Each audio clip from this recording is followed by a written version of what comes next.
Hello guys, मैं आशीष परीक्षा सागर YouTube channel में आप सभी बच्चों का स्वागत करते हैं। तो चलिए बच्चों, हम लोग क्लास 10th सामाजिक विज्ञान का पेपर हल करेंगे। ये 2024 का पेपर है जिसका कोड है 825 IX। उसके बाद में आपका पहला प्रश्न होगा इस पेपर का, निम्नलिखित में से कौन सा आंदोलन महात्मा गांधी ने नहीं चलाया। निम्नलिखित में से कौन सा आंदोलन महात्मा गांधी ने नहीं चलाया। तो आपको पता होगा असहयोग आंदोलन, सविनय अवज्ञा आंदोलन और चंपारण आंदोलन, ये सभी आंदोलन महात्मा गांधी जी का है, जबकि खिलाफत आंदोलन महात्मा गांधी ने नहीं चलाया। तो सही उत्तर होगा ऑप्शन नंबर डी। अगला प्रश्न होगा आपका, अगला है 1789 में फ्रांस में राष्ट्रवाद की प्रथम अभिव्यक्ति का क्या परिणाम हुआ। 1789 में फ्रांस में राष्ट्रवाद की प्रथम अभिव्यक्ति का क्या परिणाम हुआ। जैसा कि आपके क्वेश्चंस में ही आंसर छिपे हैं, यानी फ्रांस की क्रांति। सही उत्तर होगा ऑप्शन नंबर ए, फ्रांस की क्रांति। इस क्रांति का मतलब यानी फ्रांस की निरंकुश राजशाही में बदलाव और गणतंत्र की स्थापना करना था। अगला प्रश्न है, गुलामगिरी के लेखक कौन थे। तो सही उत्तर होगा option number B, Jyotiba Phule.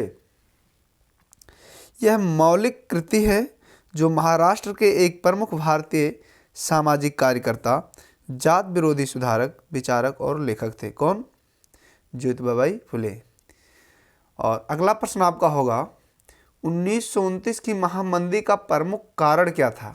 1929 की महामंदी का प्रमुख कारण क्या था। तो सही उत्तर होगा कृषि क्षेत्र में न्यून उत्पादन, ऑप्शन नंबर बी। अगला प्रश्न आपका होगा, ऑप्शन नंबर बी का मतलब यह हुआ कि शेयर बाजार में गिरावट। अक्टूबर 1929 में शेयर बाजार में भारी गिरावट आई, जिसे ब्लैक थर्सडे के नाम से जाना जाता है। इस घटना से अरबों की डॉलर नष्ट हो गई और महामंदी की शुरुआत हुई। तो राइट आंसर होगा आपका कृषि क्षेत्र में न्यून उत्पादन। अगला प्रश्न आपका है, 1944 में अंतर्राष्ट्रीय मुद्रा कोष IMF की स्थापना कहाँ की गई। तो सही उत्तर होगा संयुक्त राज्य अमेरिका। क्या होगा पांचवे का ऑप्शन नंबर बी, संयुक्त राज्य अमेरिका। अमेरिका के न्यू हैम्पशायर में आयोजित ब्रेटन वुड्स सम्मेलन में हुई। ये कहाँ हुआ? अमेरिका के न्यू हैम्पशायर में आयोजित ब्रेटन वुड्स सम्मेलन में हुई। अगला प्रश्न है, श्रीलंका में निम्नलिखित में से कौन सा समूह अल्पसंख्यक है। अल्पसंख्यक का मतलब होता है जिसका संख्या अल्प हो, यानी थोड़ा हो। तो इसमें तमिल और मुस्लिम दोनों का संख्या थोड़ा थोड़ा है, लेकिन फिर भी मुस्लिम से ज़्यादा तमिल है, इसलिए राइट आंसर होगा ऑप्शन नंबर डी, मुस्लिम। निम्नलिखित में से कौन सा संघीय राज्य नहीं है। तो कौन सा संघीय राज्य नहीं होगा? Option number C, Delhi. निम्नलिखित में से किस व्यवस्था के लिए राजनीतिक दल आवश्यक शर्त है। निम्नलिखित में से किस व्यवस्था के लिए राजनीतिक दल आवश्यक शर्त है। तो सही उत्तर होगा 9वें का बी। क्या होगा? लोकतंत्र। निम्नलिखित में से किसका संबंध लोकतंत्र से नहीं है, ये पूछा जा रहा आपसे। तो सही उत्तर इसमें से क्या होगा, यानी 10वें का आपको देखना है, डी हो जाएगा। डी में क्या है? बहुसंख्यकों, यानी बहुसंख्यकों का शासन, यानी लोकतांत्रिक व्यवस्थाओं में बहुसंख्यकों का शासन नहीं होता है। वही आपसे पूछा जा रहा नहीं, इसको ध्यान में देना है। निम्नलिखित में से कौन सा खनिज धात्विक है, ये पूछा जा रहा है। तो सही उत्तर होगा ऑप्शन नंबर डी, लौह अयस्क। कौन सा खनिज धात्विक होगा? ऑप्शन नंबर डी, लौह अयस्क। उसके बाद में आपका है अगला प्रश्न। अगला प्रश्न होगा, कपास की खेती के लिए निम्नलिखित में से कौन सी मिट्टी उपयुक्त है। तो काली या रेगुर, ऑप्शन नंबर ए। निम्नलिखित में से कौन से उद्योग में कच्चे माल के रूप में बॉक्साइट का प्रयोग किया जाता है। तो सही उत्तर होगा ऑप्शन नंबर बी, एल्यूमिनियम। निम्नलिखित में से किसको सेवा क्षेत्रक भी कहते हैं? तो तृतीय क्षेत्रक को सेवा क्षेत्रक कहते हैं। ऑप्शन नंबर सी क्या होगा? सेवा क्षेत्र को तृतीय क्षेत्र सेवा क्षेत्र को तृतीय क्षेत्रक भी कहते हैं, या प्राथमिक एवं माध्यमिक क्षेत्रों और लोगों को कई तरह की सेवाएं देता है। कौन? तृतीय क्षेत्रक। उसके बाद में अगला प्रश्न आपका होगा क्वेश्चन नंबर 15, सार्वजनिक क्षेत्रक तथा निजी क्षेत्रक के विभाजन का आधार है। तो इसमें से सही उत्तर होगा आपका क्वेश्चन नंबर 15 का सी हो जाएगा, उद्यमों का स्वामित्व।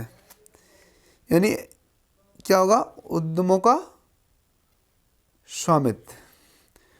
उसके बाद में अगला आपका है एजेंडा 21 का संबंध किससे है?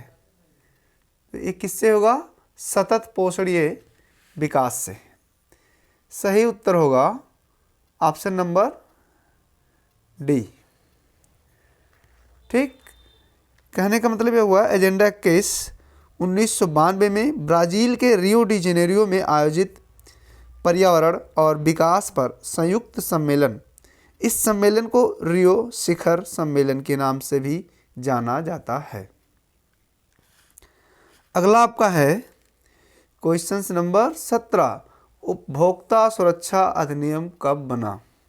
क्या है? उपभोक्ता सुरक्षा अधिनियम कब बना, ये पूछा जा रहा है आपसे।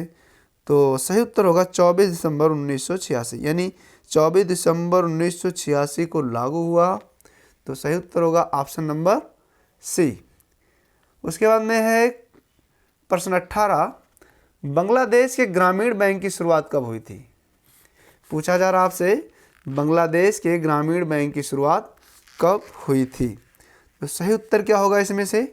Option number B 1980। यानी वैसे तो इस बैंक की शुरुआत 1983 में हुई थी। इसकी स्थापना नोबेल पुरस्कार विजेता यूनिस ने की थी, लेकिन ऑप्शन के मुताबिक 1980 सही आंसर माना जाएगा।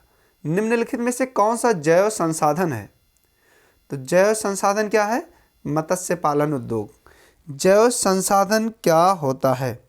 जैव संसाधन वह संसाधन है जो जैव मंडल में आते हैं, जैसे मनुष्य, वनस्पति, मछलियाँ, प्राणीजात, पशुधन, वन, पक्षी, समुद्री जीव इत्यादि।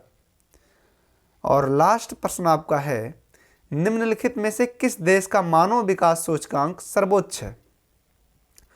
तो ऑप्शन के मुताबिक आपको देखना है, क्योंकि सर्वोच्च सूचकांक तो है स्विट्जरलैंड का, लेकिन अगर इन चारों में से देखा जाए तो सही उत्तर होगा option number C, Sri Lanka. Sri Lanka 78वें स्थान पर है और बकिया इन तीनों का स्थान और नीचे है। इसलिए मानव विकास सूचकांक सर्वोच्च किसका होगा? श्रीलंका का। बस बच्चों आज इतना ही, तब तक के लिए जय हिंद। इसके बाद में इसका फुल सॉल्व कराया जाएगा आपको। पहले इसको ध्यान से पढ़िए, क्योंकि पेपर के लिए बहुत ही महत्वपूर्ण होंगे ये एक एक नंबर। ये आए हुए प्रश्न हैं और आए हुए प्रश्न को बार बार देख लीजिए, बस प्रश्न यहीं से ही आएगा। बस बच्चों जय हिंद।